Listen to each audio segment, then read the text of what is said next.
Hi everyone, welcome back to the Internet Report, where we uncover what's working and what's breaking on the internet, and why. This week we're chatting about event IT and what it takes to deliver amazing digital experiences at major events such as concerts and conferences.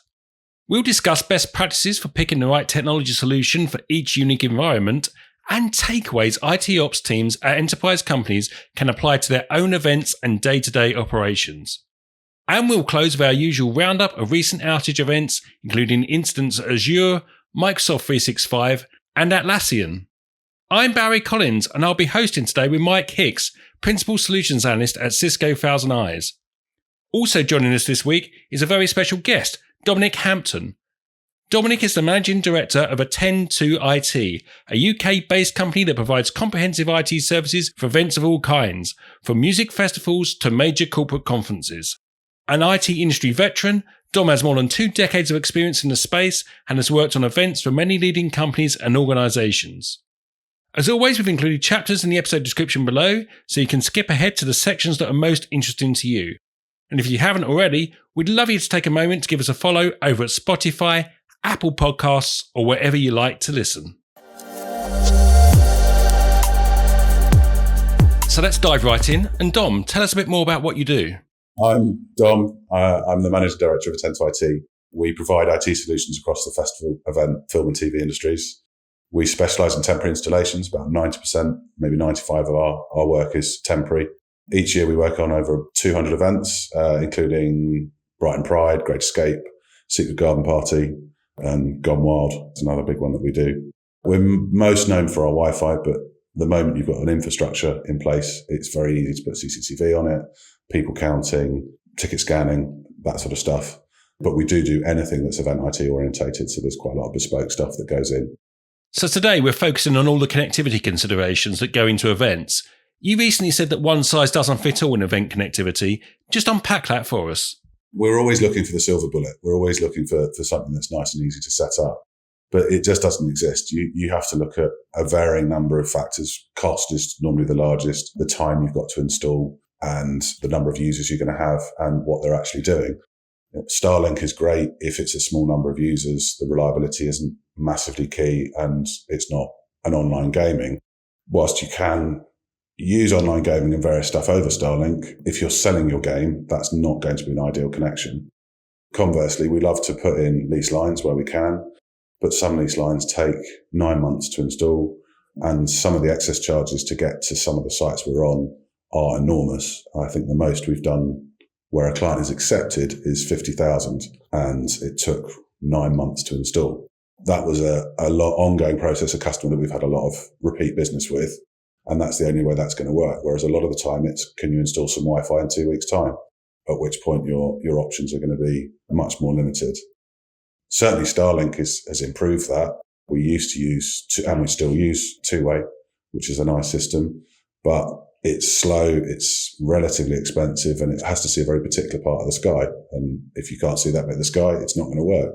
But again, that works quite well if you can see that bit of the sky and you can't see much of the rest of the sky, because Starlink needs to see even more of it. So yeah, it just depends on a huge number of factors in order to decide what connectivity you're going to be bringing to the site. It's interesting that you're taking into consideration the cost plus the requirements and obviously your time to deliver on that, or how quickly you can get in there. But something you said there around the two-way from a satellite perspective there, you said it was slow. And you've also said you're matching different characteristics. So you can put CCTV on it, you can put all these things.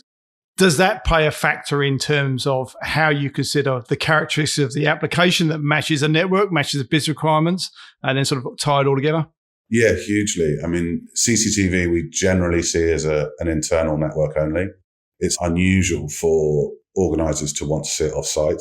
Some of the bigger shows we do, they will have Silver Command, which will be in a police station down the road or in another building, at which case you've got some streaming that you're doing off-site, but actually the vast majority of it and the heavy lifting certainly is being done internally. With CCTV, it doesn't really matter if the image arrives 100 milliseconds later than it would do with a lease line. So CCTV is one of the easier ones, as are payment machines, because again, if you put a payment machine on and the payment takes 60 milliseconds longer to pay than it should do, no one's going to notice. But it's streaming, it's if we're doing demos for online gaming or any kind of release like that where you're going to need to use those other connections. And it depends on the situation to what slow actually means. If you're doing PDQs, slow is 1 meg, 2 meg. If you're doing streaming, slow is 40, 50 meg. So again, it very much depends on the application and the quality.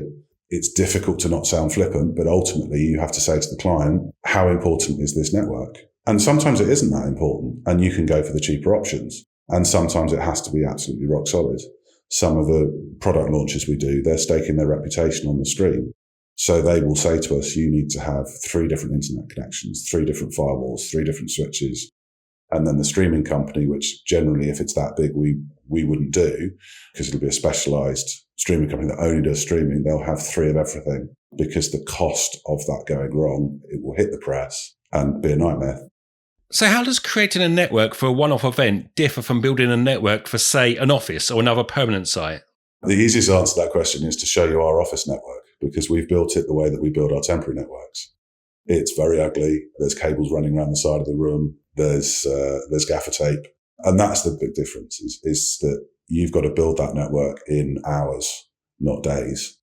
A lot of the time we'll use expensive point-to-point links, whereby if you're doing it permanently, you could just run a fiber, which is generally cheaper over that distance. One of the hardest things is that you never own the site. You're always working alongside all the other trades. And if the water company wants to drive their tractor over this bit of land, they will do. And if you plan to run a fibre down it, you've got to protect it. And you've no idea. It's too complicated to work out what every other trade is doing and what every other subcontractor is doing. You've just got to assume that if you put a cable down, unless it's in a very particular area, it's going to get driven over. So don't put the cable down.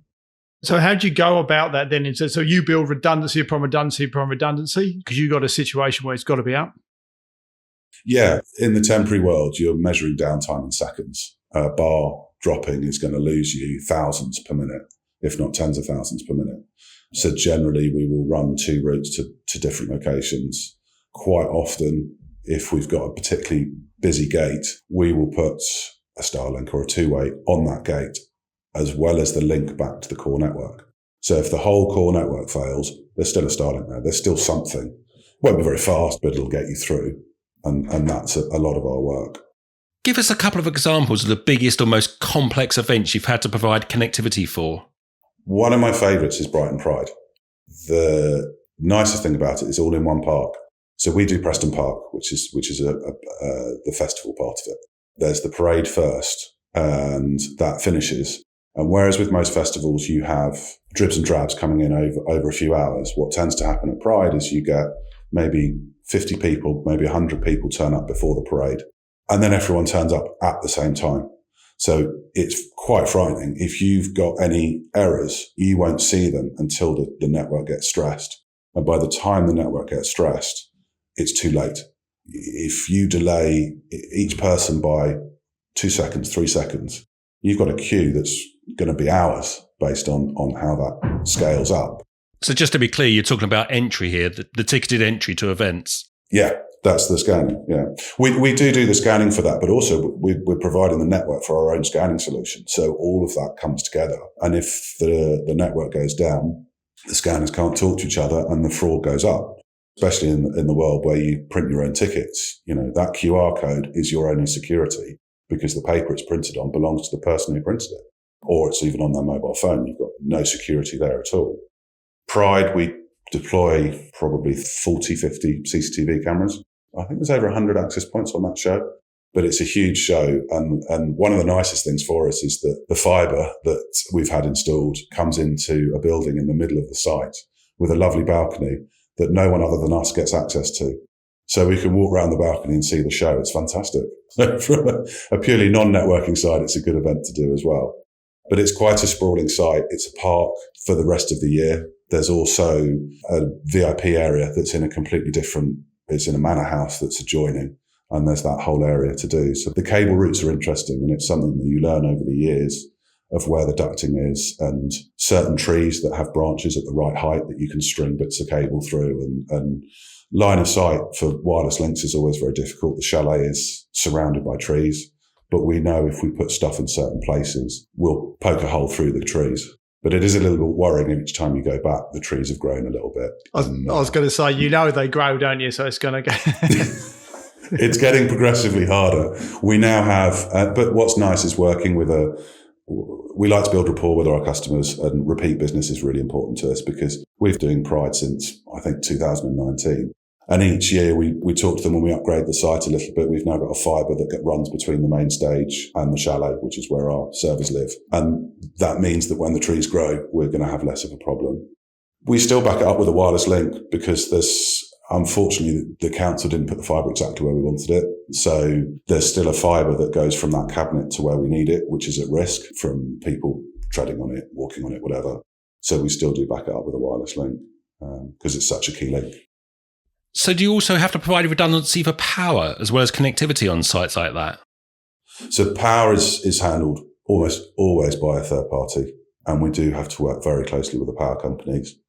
They will deploy for the traders for the stages, and we try to tie into work to build our distribution points where the traders will need their power. So we're not straining the power company to, we don't want to be a thorn in their side. We're aware that we ask them for a lot. We always UPS core bits of the network, but the endpoints are generally just on the generators. And a show can be ruined by a bad power company. Or a bad relationship with a good power company. So that part of it is hugely important. What if everything goes wrong, right? So you lose a network completely, you've lost your backup link. The fact you talked about having servers in there, so I'm assuming you have the capability to, in some instances, be able to sort of run almost autonomously. We've got power, so we can run Wi-Fi, so we have the access to the users within there, but we just can't get out from that site. One of the big things is breaking down the network and going, who do we care about the most? And the most important is always the attendees.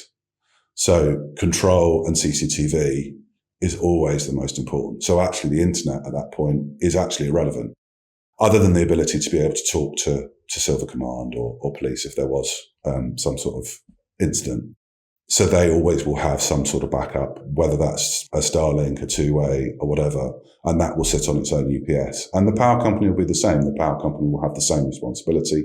They'll know that control is very, very important. So they will put stuff in place to make sure there are 2 generator feeds or whatever they're going to do. InstaGrid is a fantastic product that's coming out that we're finding a lot on sites, which is a very large, rugged battery it's basically UPS, but it works very, very well. So you mentioned there, which is really interesting about sort of personas in terms of the customers are important. Those are the ones we talk about CCTV and all of that.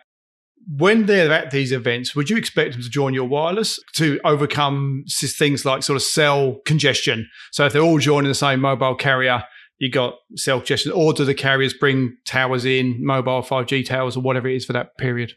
So in the old days, the carriers would very much pay you to bring the towers in because then they could say that they've sponsored it or whatever. Then there was a period where they would sort of come in for free, and now they expect you to pay them. Generally, it depends on the event. They certainly want a sponsorship deal out of it, certainly want something for it. We often get asked for guest Wi-Fi, and then people realise the cost of it. And it depends where it is. We tend to do hotspots where we can, but then you have to be very careful that it just doesn't get, from a people point of view, as well as a congestion point of view, that you're essentially making a denial of service attack on your own, on one access point or 2 access points for wherever you've decided to do your hotspot. So you need to make sure that hotspot is miles away from any traders or anything important, just so that if it does get absolutely flooded, the key people are looked after. It's quite good to put it in VIP because then at least it's controlled and the numbers are slightly more sensible to look at. But obviously any kind of guest network is going to need a fibre. Well, it depends on the size of the event, of course, but it will probably need a fibre connection, which suddenly rules out half of the jobs that we do because you just can't get fibre to them sensibly. And then there's the cost of the additional infrastructure. We've got a few events where they are sort of higher end festivals where you can book a massage or a spa or whatever. So it's then within the festival's interest to get you online. So you'll tend to see it in the campsites. But then you've got to be really careful because if you put it in the campsites, you're opening yourself up to Netflix and Amazon Prime, and your bandwidth requirements go up. So you've got to be quite careful where you're going to put it, who's going to pay for it, and why you're actually doing it. Most people will be able to post on Facebook because they'll post it on Facebook, the app holds onto it, and then 2 hours, 3 hours later, it might actually post it. And then you've got what you need anyway. So yeah, guest Wi-Fi is often asked for, but when you actually drill down and talk a client through it, most of them don't end up going for it. Which comes back again to requirements, designing for the requirements, and then this is what we need. So yeah. What other IT best practices do you keep in mind for events to help ensure everyone has the best possible experience? I think the biggest thing is getting the brief right. The amount of times people come to us and say, well, I need a quote for 5 access points. Why do you need a quote for 5 access points? You need a quote to provide Wi-Fi in a space for a certain number of people. You've no idea what the access points are. I mean, generally at that point, it's because they've gone to another provider who's quoted them a price and they want like for like. But it's odd. In a lot of other industries, you'll say, I want you to build me a house. And this is the plan of the house. You don't go, I'm going to need 20 bits of wood and some bricks and some labourers for 10 days when you go to multiple contractors or multiple firms. But for some reason, that seems to happen quite a lot in the Wi-Fi business. So the biggest thing is get the brief right, work out who your important clients are or the people using the service are going to be and why they need to use it. And if there is any way of offloading them, then offload them. We spend an awful lot of time trying to convince people not to use the wireless network that we're putting out, because the less people that don't need to use it, the better it is for the people that do need to use it. And that's hugely important. And the other thing is just get on with everybody on site. How much testing do you actually do on site? Not a lot. The testing is very much done by the clients. We over-design our networks. We very rarely, if ever, do Wi-Fi surveys because there's no point. The ground is changing so quickly. The rooms are changing so fast. The Wi-Fi survey that you do 3 weeks out will be of a field with a cow in it, not with all the marquees and other infrastructure. So the best way that we find is we look at the zone directors, look at the controllers, and look at what experience people are getting in a live environment and react. Because you could test it in the morning and someone builds a marquee in the middle of the day that you weren't expecting.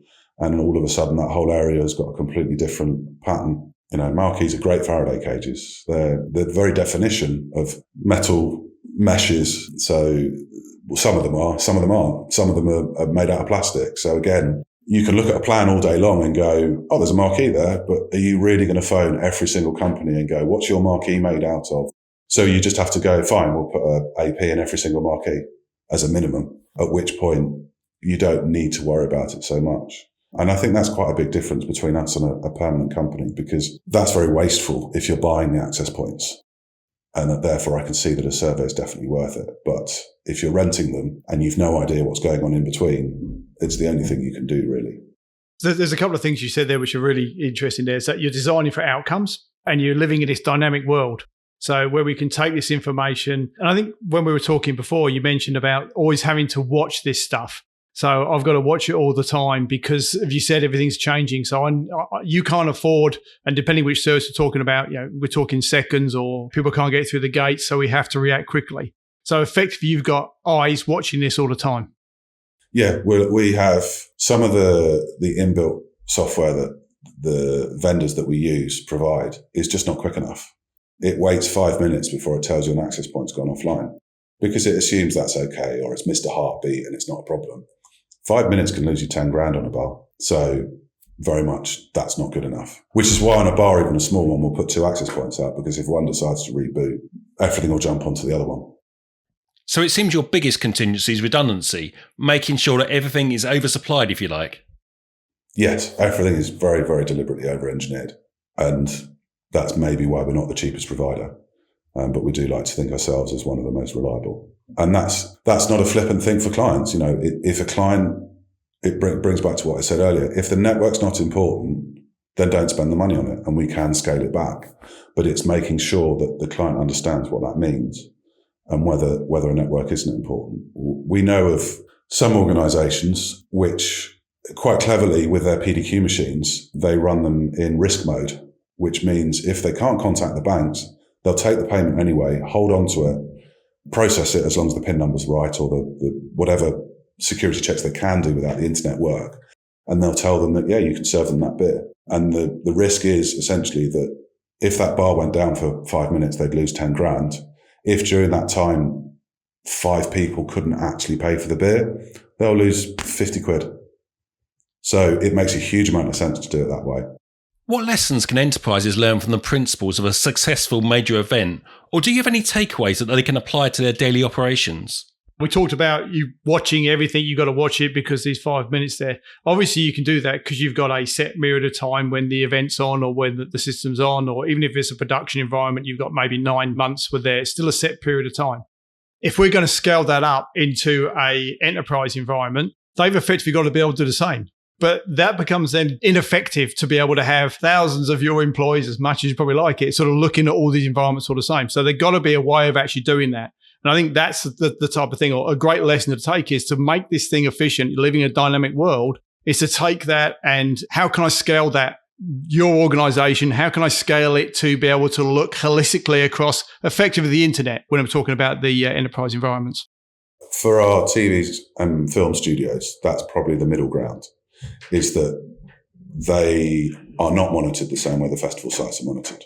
They are more permanent infrastructure. We call them temporary because each 3, 4, 5, 6 months, a different production comes in and they'll put different cabins in and the space will very much evolve. But we couldn't be watching them 24/7. We couldn't be making sure that every single access point is up. And we're much more reactive to the studios. We have the alarms that go off. We will get an email if a UPS loses power or an access point goes off. But they tend to be sort of 5 minutes after the event's happened. But then that's the need, is that the studios generally don't mind if something goes offline for a short period of time. Depends. If it's in one of the stages and they're filming, then that can be an issue. But to be fair, at that point, you don't need to be reactive, because the moment it breaks, you'll get a phone call. You just need to be able to fix it while they're on the phone. We have never once said, can you please send in a ticket? That just doesn't work in our world, because even in the TV world, they need it instantly. Whereas I think in the enterprise world, because you've got to scale, and this isn't a criticism, it is very much your point, is that you can't scale the way that we do it without having vast members of staff looking at a huge number of monitors, just waiting for something to go wrong. It'd be great if someone wants to employ me to do that, but I don't think it's going to happen. Thanks to Dom for that fascinating insight into managing live events. Now let's move on to our outage roundup. And Mike, there was an incident with Azure on January the 8th. Tell us about that. Yeah, this happened around sort of 4:30 UTC. Started on January 8th and actually went through till January the 11th. Now, this wasn't a consistent outage. It's caused intermittent failures where it caused connection drops, resource allocation failures, and this affected multiple Azure services. It was within a single availability zone, and this was in US East 2. This was on the publication subscription service again. So this is that real-time communication between the servers that we talked about in a previous podcast. But this time it was on the Azure service itself. So in this time, it was actually affecting that communication, the configuration essentially between the virtual machines. So this sort of linking the addresses and the configurations, everything together. Now, what actually happened there was a manual restart of the internal PubSub replicas because they were trying to sort of do a flag update. So a flag and a feature flag, sort of change something on there. Now, normally you sort of bring these down and take them up individually, but all of them are rebooted at the same time. And what happened then was actually destroy the indexing on the systems themselves. So these were partitioned, so we could actually make queries to them and get the information quickly out from there. But the fact they all came back up at the same time caused this problem. They lost the indexing. So the network settings couldn't actually be sent to the agency control plane. So it impacted all the management operations for the resources. What Microsoft did to actually sort of get around this is they sort of directed the affected host machines to connect to a different PubSub endpoints, which was in an unaffected availability zone. And then they were able to sort of bring the systems up. There was a second Microsoft issue on January the 13th, a Microsoft 365 disruption. What went on here? So this occurred around 10:33 a.m. UTC, and then encountered an issue where it impacted the multi-factor authentication. So this is where you have that 2 times authentication. So I log on, then I need some sort of other check to sort of verify my access there. It impacted some of the Microsoft 365 applications that were used, and these users that needed to authenticate to the multi-factor authentication. They also experienced some challenges when they were trying to register and sort of reset process. So it's sort of everything from there. Again, what happened? So we're thinking about this where we could get to the front end system, we could actually log on to us, or we could attempt to log on to a system, and then was challenged again. So straight away that tells us no network issue. when it was identified by Microsoft themselves, and it initially appeared to be impacting sort of Western Europe. What they did again, similar to where we had the redirection, they pushed it to a different authentication service or different multi-factor authentication services. And then systems started to respond and people were actually able to access the system. They then went through a period where they monitored it to make sure everything was stable. But again, we're looking very much at a back-end system failure where we could actually get to it. We could start to log on, but it was that second authentication system where the issue manifested itself. On January the 22nd, Atlassian experienced an outage. Yeah, this was occurred around sort of 15:30, and it's in Atlassian's Bitbucket, their cloud service itself. So it experienced an outage. It impacted not the Atlassian website, but the Atlassian Bitbucket Cloud website. They identified the root cause reasonably quickly. They were seeing a number of API errors, and they were able to identify what went on from there, and then be able to take corrective measures based on that. What they said, what Atlassian came out with, their official statement, is they were looking into it, and they said that the Bitbucket database itself was saturated. So this was then blocking all operations to the Bitbucket. So effectively then what you're thinking about is the caught into a pint pot. We had this bottleneck. The database couldn't actually process anything itself. So the types of systems this can then impact, or the things this can impact then, we're talking about effectively database contention. So, this can be on sort of high traffic loads. We've got no reason to suspect the traffic increased. So it might have been some sort of cascading event that took place around there that caused this. And it sort of went into this system where we had this database saturated itself. The thing this could start to do, and we sort of saw some anecdotal evidence around this, is that if you're relying on a single instance for your code management, so you had all your code in the Bitbucket itself, what you could actually do then, if we're pushing out a patch or you want to do an update or you want to sort of release another branch of the code there, you couldn't actually do this or roll back from an error. So this could have actually caused other issues where not directly by yourselves, but where you have your code stored there, where you then can't sort of roll it out across there. So, this is, maybe an idea where we think about redundancies and start to come in that way there. So by looking at the nature of the outage, it sort of identified potential for single point of failures if I had all my eggs in one basket, so to speak. So this opens up this opportunity, say, for redundancy. And finally, we've seen TikTok take itself out of service in the US, only to bring itself back online. What are your observations around this one, Mike? This is interesting. And as you say, this was a shutdown of the service themselves, obviously sort of in light of some of the laws that were passed in the US. So the outage was first sort of noticed around 3:30 UTC. Obviously, we knew the cause of it. But what was interesting was the way they took themselves out of service. So when we actually looked at it from the test, starting around 3:30 UTC, what we started to see was redirection to a different landing page. This was a specifically US landing page. Then if we look at some of the JavaScript that was going into there, what we identified was they started to put sort of geo-blocking in there. Then the next stage to that was they actually revoked their DNS. So they said this TikTok.com effectively is not available. It's nowhere around the service. And then we saw it completely unavailable. So even if I was outside the US or going to a US where I was looking for that name resolving in the US, I couldn't have actually got to it. If you looked at the network path, it was failing at that DNS layer. It couldn't get there. Now, what was interesting about this was then when it started to come back again, we saw a complete reversal. So obviously the DNS was actually added back in again, and then we saw the landing page come in. But this time the landing page was active. So it went to US landing page. It was no longer doing the geo-blocking. What it was doing was actually serving that, identifying these systems, and it was way effective at bringing the stuff back online. This sort of came around a couple of years ago where there was talk about blocking or stopping TikTok in environments. And there was ways of actually discussing and looking about how they could stop sort of transit providers or network providers or DNS providers doing that access. But the fact this was actually done on the application itself kind of suggests this was the only way it could have been blocked, because you could have got around it in sort of different ways. Unless you got the DNS providers to revoke the service and refuse to take that or serve it out from there, then you wouldn't be able to pass it there. So what this kind of serves of is really a lesson, is like, if you do have these situations, this is actually kind of a clean way of how do we sort of divert it. And we've seen it to a degree when you look at issues occurring when they redirect to a status page. So effectively, I go to a status page that says we're doing what we can to resolve it. You can even put information on that page, but all the while you're working on a patch update for this type of stuff. So it's a really kind of clean way to either update your service or to make changes in the back end to sort of bring stuff online.